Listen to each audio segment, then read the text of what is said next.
Wait, are you going to sleep there? While my brother and his wife were on a trip, I was babysitting my niece at my brother's house. As my niece happily talked about tomorrow's plans, she began to reach for the door of the closet, indicating it was time to sleep. To my surprise, without hesitation, she slid into the closet. I quickly grabbed her arm, and she looked up at me with a puzzled expression. I, Mary, a 24-year-old housewife, have a 5 years older brother. Both of our parents have passed away, so we've always had a close sibling relationship and have supported each other through life. Even after we got married, our bond remained strong, and we still consider ourselves family. While my husband's parents and I get along well, unfortunately, my in-laws live far away, making it difficult to rely on them for help. My brother and his wife had a shotgun wedding, but due to conflicts with her own family, they became estranged, so we both live without nearby support. However, our relationship has always been comfortable, with no reservations about asking each other for help. Additionally, both my brother and I had daughters, and with my daughter being born 4 years after his, our families became even closer. Our daughters, growing up as close as real sisters, developed a strong bond while living in the same city. As time passed, around the time my niece Kathy turned 10, I heard from my brother about their plan for a 10th anniversary trip. He said, "Mary, if it's okay with you guys, could you take care of Kathy while we're away? We're planning a one-night, 2-day trip nearby, and we thought it would be nice to spend some time alone together as a couple after a long time." Seeing my brother's happy and somewhat shy expression, I readily agreed, understanding it was an easy request. After a brief discussion about dates, I asked what time I should pick up Kathy. He shook his head, indicating I hadn't thought about it. It seemed they were concerned about leaving their house unattended with Kathy staying at my place, especially regarding security, so they asked me to stay overnight at their house instead. Despite laughing at his cautiousness, I couldn't argue with my brother's insistence on being careful. So, I entrusted my somewhat anxious daughter to my husband and decided to stay overnight at my brother's house alone. After spending ordinary days, the day of the anniversary trip arrived, and I went to stay at my brother's house as planned. Wanting to reassure Kathy, who seemed a bit anxious watching her parents leave, I held her hand as we bid farewell to my brother and his wife. It was the start of our 2-person house-sitting adventure. Initially, I thought of bringing my daughter along and having my husband pick her up only at bedtime. However, when I mentioned this, Kathy adamantly refused, unusual for her, saying absolutely no to bringing my daughter into the house. While she hadn't minded our family visits before, there seemed to be a reason she didn't want anyone coming today. Although she seemed lonely and expressed a desire to play with my daughter, she sadly understood she couldn't call her over. When I promised her we'd visit my place to play after breakfast the next day, her eyes sparkled. For Kathy, who usually played with my daughter in mind, I prepared games with slightly more challenging rules and puzzles that adults could enjoy too. As Kathy perked up, I asked her what she wanted to play. We spent time playing games, cooking dinner together, but Kathy always stuck close to me, looking around nervously, no matter what we did. Initially, I thought she might feel lonely without her parents, or perhaps she was still nervous, but hours passed, and nothing changed. I asked Kathy if something was bothering her, but no matter how many times I asked, she just said, "I'm fine. It's nothing." Her behavior, like being on high alert for something unseen, puzzled me. Finally, when it was time for bed, I would learn the reason. As Kathy changed into her pajamas, she cheerfully said, "Let's sleep early today and leave for your house in the morning." She opened the closet door with a smile, revealing a mattress and blanket prepared inside. Confused, I watched as Kathy quickly lay down on the mattress, saying goodnight and attempting to close the door. "Wait, Kathy. Are you sleeping there?" I exclaimed, surprised and raising my voice unintentionally. Kathy, with a serious expression, replied, "Yeah, but it's okay. I'll leave it slightly open. If I hear anything, I'll wake up right away." Trying to conceal my confusion, I invited her to sleep together tonight. After several invitations, Kathy hesitantly crawled into my bed. She asked me to use my blanket because she wanted to keep hers inside the closet as a hiding spot, and I said, "Of course, yes." I asked her why she needed a hiding spot. She replied with a deep sense of concern. "Demon is coming." At first, I found it cute, thinking she was still a child. However, what followed was enough to make me believe in the existence of the demon. Kathy trembled and clung to my arm, explained, "Demon is very scary and clever. They only come when my dad isn't home. If demon comes, I must never leave the closet until my mom defeats it. She always cries while defeating demons. I once tried to help mom, but I got scared when demon banged on the door." Hugging the trembling Kathy, I sighed inwardly. Perhaps this demon truly existed. It wouldn't be a trick to get children to bed early. I was informed of my sister-in-law's infidelity unexpectedly. It troubled me deeply. If Demon was her mother's lover, he wouldn't come to this house when she wasn't here. Nevertheless, Kathy believed Demon only came when her father wasn't home. Today, with her father absent, she refused to let my daughter come over and remained by my side, vigilant of the windows and doors. Considering my brother's trust in his wife and gentle Kathy, I felt anger toward my sister-in-law. But at that moment, I just wanted to reassure Kathy. I held her hand and smiled. "It's okay because I'm here today. Demon is smart, right? So maybe he'll be surprised to find a stranger and won't come in. Besides, Mom is with Dad today, so Demon won't come near." Despite my efforts to calm her down, Kathy remained anxious, fearing Demon's arrival more as time passed. To soothe her, I encouraged her to tell me anything she was worried about regarding Demon. I hoped that by addressing each fear, she would soon feel sleepy. However, hearing more unsettling truths from Kathy, I couldn't stay calm. Instead of putting her to bed, I took her, still in her pajamas, and left the house. I hurried back home in my car, explaining the situation to my husband. He and his friends went to stay at my brother's house. Around 10 p.m., my brother called, asking if Kathy had already gone to bed. He said to me, "Take a rest without worrying about your husband and daughter. Make sure to lock the door. Good night." I was doing my best to keep my voice from trembling as I was strongly told not to leave the house. After hanging up, I looked at Kathy sleeping peacefully with my daughter and vowed to defeat Demon in my heart. The next morning, my husband returned after spending the night at my brother's house. As he recounted last night's events, I trembled with fear and anger. Reassured that my decision from yesterday was correct, I spent the day at home with Kathy and the rest of the family, waiting for my brother and his wife, who would come to pick her up.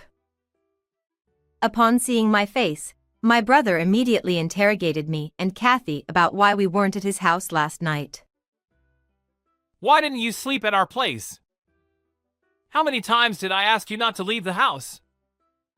Even though you said you understood, what were you thinking? Just going back to your own house without permission?"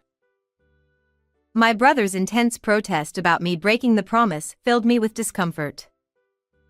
I coldly asked why he knew we weren't home during their trip. My brother answered, "Well, I made sure Kathy has a smartphone with GPS." If that were true, He wouldn't have needed to repeatedly call me last night, insisting that we not leave the house. Checking the GPS would have easily revealed that we weren't at my brother's house. Suppressing the urge to immediately confront my brother, I continued the conversation quietly, so the children in the other room wouldn't hear. By the way, who were the two unknown men who came to your house late last night? What were they doing at a house where only Kathy and I should have been? Did strangers come? It's a relief nothing happened. My brother's voice trembled. But it wasn't fear of intruders or relief that his daughter was safe. His gaze darted around as if carefully choosing his words. Hey, about those guys. I pressed my brother further about the men who seemed like demons, but my sister-in-law's voice cut in, interrupting. It seemed she didn't want the conversation to proceed further. She insisted on calling Kathy strongly to come back home. When Kathy, who had been playing in another room, showed up at her mother's call, my sister-in-law forcefully took her hand. Suddenly, my brother changed his tone. We haven't forgiven what happened this time, but we're leaving today. He said, pushing Kathy towards the door to leave the room. Despite Kathy's reluctance to leave, my brother and sister-in-law forcefully tried to take her home, ignoring any attempts to detain them. Seeing Kathy reach out to me in resistance, I quickly pulled her close. Hey! What are you doing? My sister-in-law exclaimed as I shielded Kathy from her grasp, keeping the couple away. Desperate to take back their daughter, my brother and sister-in-law hurled aggressive words at us, advancing in anger. My husband and I were adamant about not letting them take Kathy away. Eventually, the police officers waiting at the entrance swiftly apprehended my brother and his wife. The police officer tried to calm down the bewildered couple, who were completely caught off guard by the unexpected turn of events.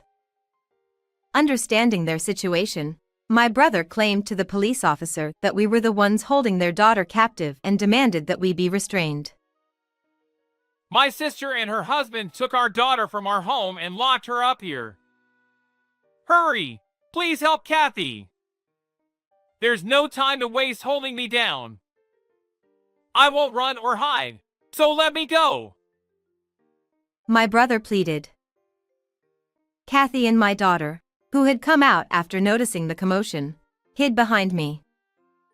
They whispered to each other, puzzled by the situation, noting that they were not confined at all. Whether they heard that or not, my brother sternly instructed Kathy to come to him. However, she was too scared by her father's aggressive demeanor to leave my side. My sister-in-law stood quietly next to the police officer, only looking at my brother as if wanting to say something, but she didn't call for Kathy. As my brother continued to yell at the entrance, protesting against the unexpected turn of events, the police officer completely restrained him. Then, my husband held out his smartphone in front of my brother. Realizing this, I quickly instructed Kathy and my daughter to wait in the room they were in earlier, closing the door so they wouldn't hear anything. Confirming this, my husband silently began playing the video he recorded last night at my brother's house. As my brother and his wife watched the video, their faces turned pale. The beginning of the video showed two men quietly entering the room after turning the key in the lock, seemingly using a spare key. The men, appearing cheerful at first, greeted my husband while mentioning my brother's name. Then they asked, "How much did you pay?" "I could get a discount because the girl was his sister." They laughed and continued talking, mentioning their good relationship with my brother and his wife, which led to a further discount. They also said, "We're lucky we play with the child today," showing a sinister smile. Though I couldn't see the screen, just listening to the audio sent shivers down my spine. Afterward, my husband's friend began questioning. Then the men realized something was off. They inquired about me and Kathy, our whereabouts, my husband becoming angry, and realizing we weren't there. Finally understanding the situation, the men hurriedly left. It seemed they hadn't noticed the recording until the end, or perhaps they intentionally didn't mention it. My brother, who was supposed to be close to them, seemed to tremble upon learning about the video's existence. With a pale face, my brother desperately claimed, I didn't know anything. I was set up. "Until I saw this video, I had thought my brother was innocent, and that my sister-in-law had plotted everything." However, the video clearly showed my brother handing over Kathy and me. Unable to feign ignorance any longer, my brother was taken away by the police. Despite my sister-in-law's attempts to deny involvement, the police, who had heard Kathy's testimony beforehand, insisted on accompanying them, as there were many questions to ask. Thus, both my brother and sister-in-law ended up under police care. In the following days, during police interrogation, my brother and sister-in-law confessed everything and were subsequently arrested.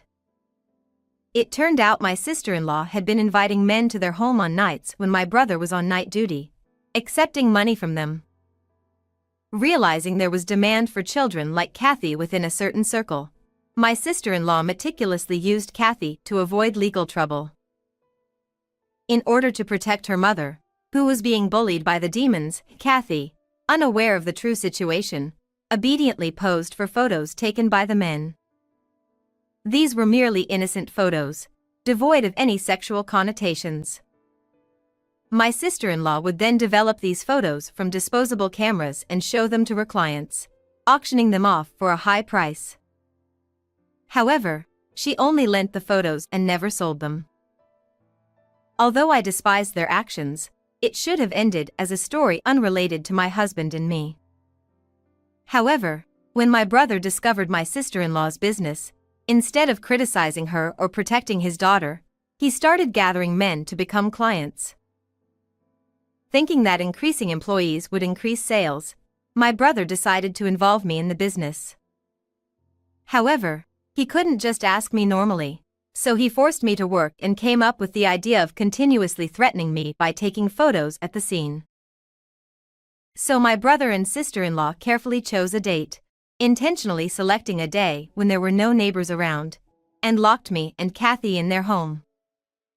Then, they exchanged the spare key for a large sum of money and went on a trip to prove their innocence.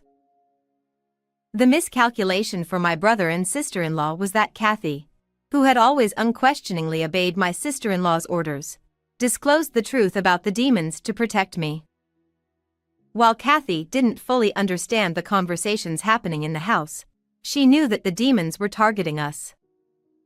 By conveying this to me, the hellish environment at my brother's house came to light.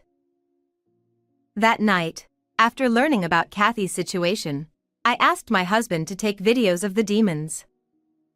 When they blabbered on endlessly, the police responded promptly when I reported them. Simultaneously, I reported to the Child Protective Services, ensuring Kathy's safety. Informing the police officers that my brother and sister-in-law were coming to our house, we finally managed to protect Kathy by having them apprehended. My brother and sister-in-law, arrested on charges including violations of the child welfare law and the anti-prostitution law, were sentenced to prison despite being first-time offenders. The photos of children accumulated over several years were deemed highly malicious. Once images are leaked onto the internet, they can never be erased. Although I was chilled to the bone hearing this from the police, fortunately, my sister-in-law hadn't digitized or sold Kathy's photos and had kept them securely, preventing any leaks. I don't understand how my kind and reliable brother could turn into such a terrible person. We had always helped each other out, but I had never noticed how twisted things had become. Regardless, I hope they face up to their actions. Following my brother's arrest, the demons, who were questioned by the police later, claimed their innocence, but they were also arrested on multiple charges, as photos of children were found in their homes and they were implicated in other crimes mentioned during the interrogation. Having defeated the demons lurking around us, we later inquired with the Child Protective Services about Kathy's future. With both her parents arrested and no one to take care of her, she had to be protected from her parents. My parents already passed away and my sister-in-law's family had cut ties, so Kathy was taken in by my husband and me. It was decided that if her sister-in-law's family couldn't accommodate her, Kathy would go to a foster home. After discussing it with my husband, we decided to adopt Kathy. She was like a daughter to us, and we couldn't bear to part with her. Thankfully, my husband agreed, and we decided to move to a region where my in-laws lived. My daughter eagerly awaited weekends to meet her beloved grandparents and was overjoyed when her dream of having an older sister, which she had always wanted, came true with Kathy's arrival.